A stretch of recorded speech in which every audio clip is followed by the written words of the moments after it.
Yo, welcome back to One More Mana. My name is Derik, and today we're getting to the top 5 most worthy cards in Aetherdrift.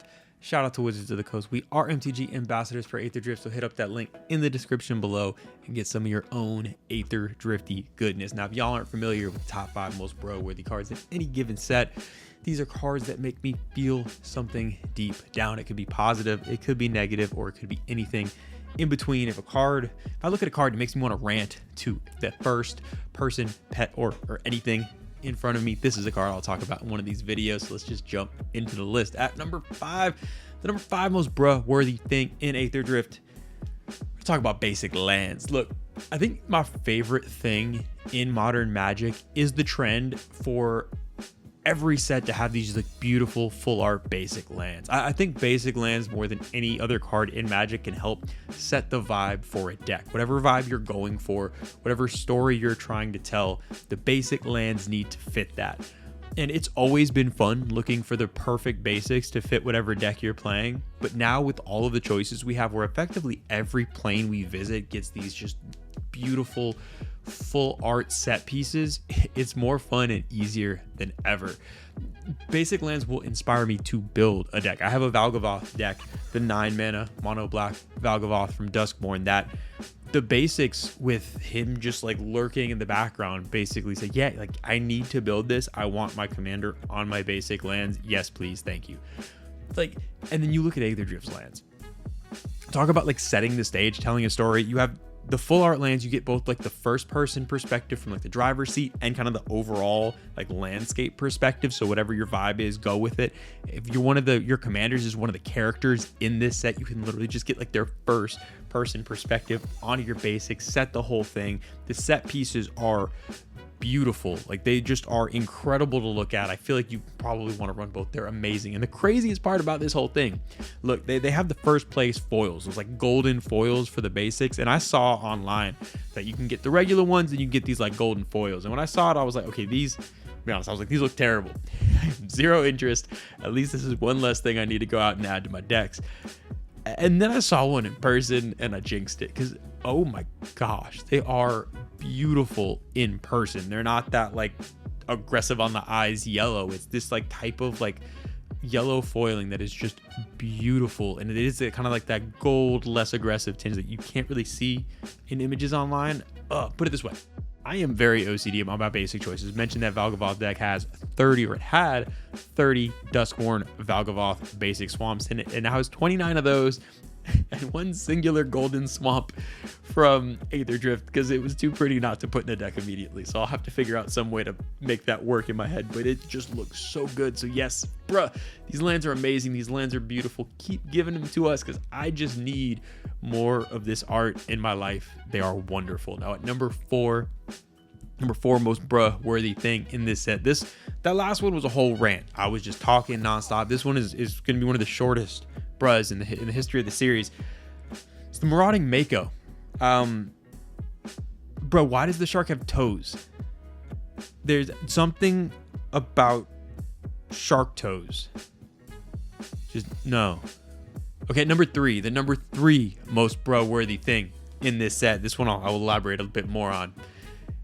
The Speed Demon. Look, so the Speed Demon, awesome card. 3 black 5/5 flampler. It draws you cards. It's like a buffed up Phyrexian arena effectively. This thing is awesome. The art looks super cool. But we want to talk about like the Speed Demons as a whole. All of these racers that are coming from Duskmourn. Y'all have, I just talked about Valgavoth. Y'all have Valgavoth as like your leader. It's a bunch of demons racing. This one is literally a racing demon. Look, you're going up against like a bunch of Rakdos people that like to see things go boom. You're going up against some goblins that apparently also like to see things go boom. You're going up against like humans and from Avishkar. You got like mummies from Amonkhet. You got some bug cars.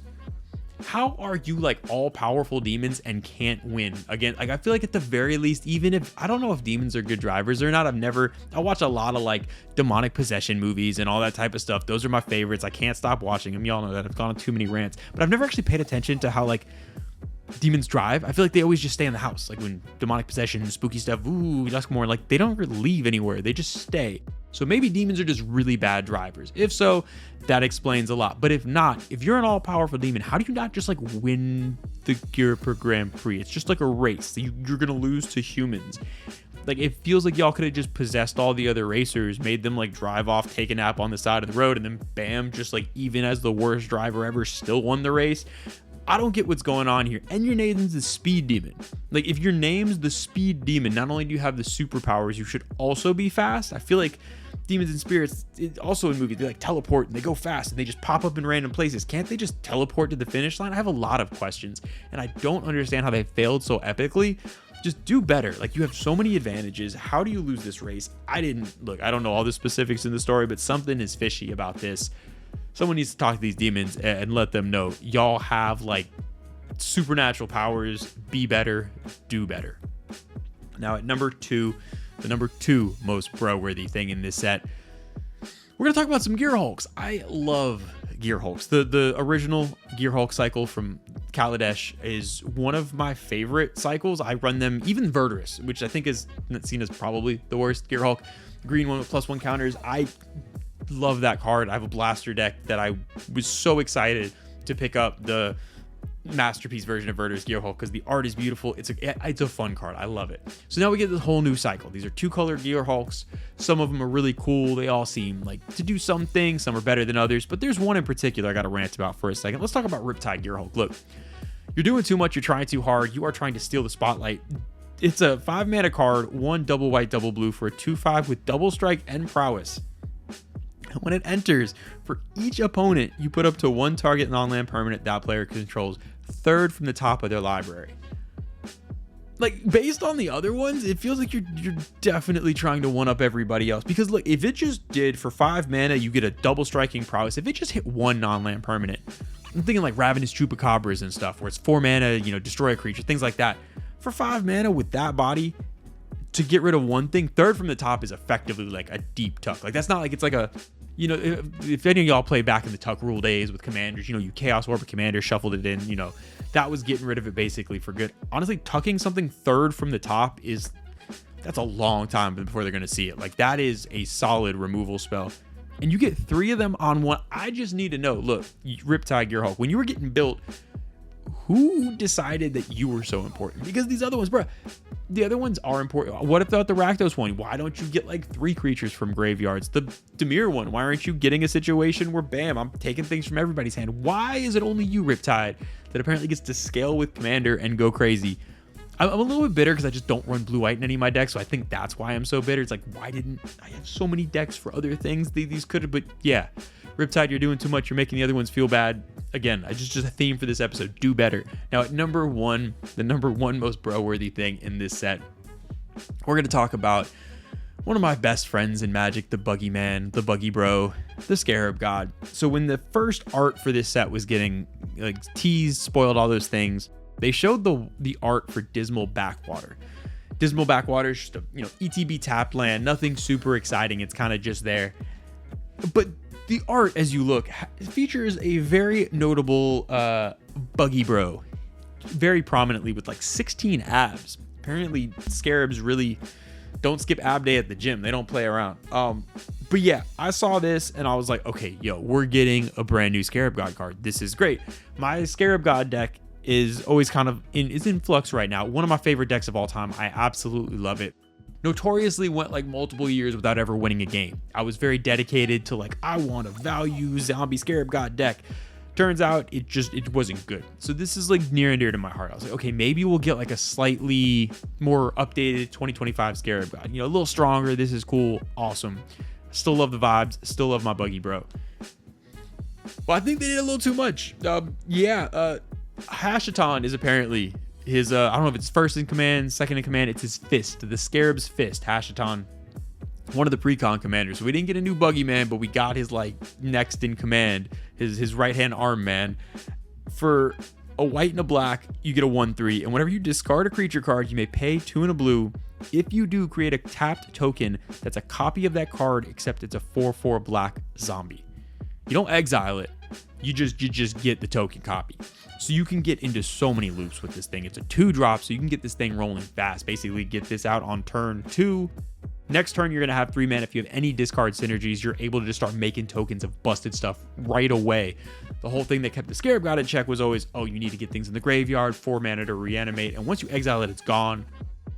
This thing seems busted. I have not played it yet myself. I've seen it played. I have seen people talking about the disgusting things they're doing, and now I think it's one of those things like you ask for something and then you immediately regret it. I wanted a stronger Scarabee man, and now I'm kind of scared because I think this has gone too far. We need just to bring it back a little bit. Where's like a middle ground? What about instead of the Scarab's fist, give me like the Scarab's kneecap, and maybe still do more, but not quite as much. This card is terrifying, and bruh, I'm normally someone, if I sit at a table and someone pulls out like a Tergrid-esque type thing, and I'll just excuse myself. I'm not gonna say anything out loud to you with not in my head, but I'll walk away nicely.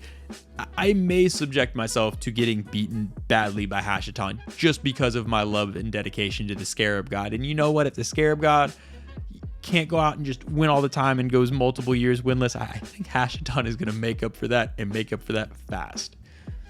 All right, that is going to wrap it up for this week's video. I hope y'all enjoyed it. What do y'all love about Aetherdrift? I love so many, like, bro, this set has me very excited. I love artifact synergies. I love vehicles. We're going back to 2 of my favorite planes. Amonkhet and Avishkar are 2 of my favorites, period, from the past. So getting to see more art and everything from them has me excited. How do y'all feel about it? What cards are making y'all say, bro, did I miss anything? Because look, there's a lot of cards in this set. Is there anything that is just, bro, doing way too much, way too little? Let me know down in the comments below. Huge shout out to everyone who's coming to Chicago. It is like at the time of recording, I think we're only like 2 weeks away. Come see us in Chicago. We will be at MagicCon Chicago the whole time. We have a meet and greet Saturday morning, and then later in the day on Saturday, we're also doing an event. So if you want to see any of us at the Mana Squad get some tables flipped, come to the creator area basically anytime on Saturday. We will be there all day, whether it's meet and greets, events, all that type of stuff. Come get some games, and we are looking forward to it. And remember, kill Cam first. Do it. We've been saying this for multiple conventions, and it never happens. And he leaves every time with a smug look on his face, having won every game. We can't let it happen again. Let's work together. Come together. I believe in us. So much fun stuff to come. Hopefully see you on Chicago. Till then, stay petty.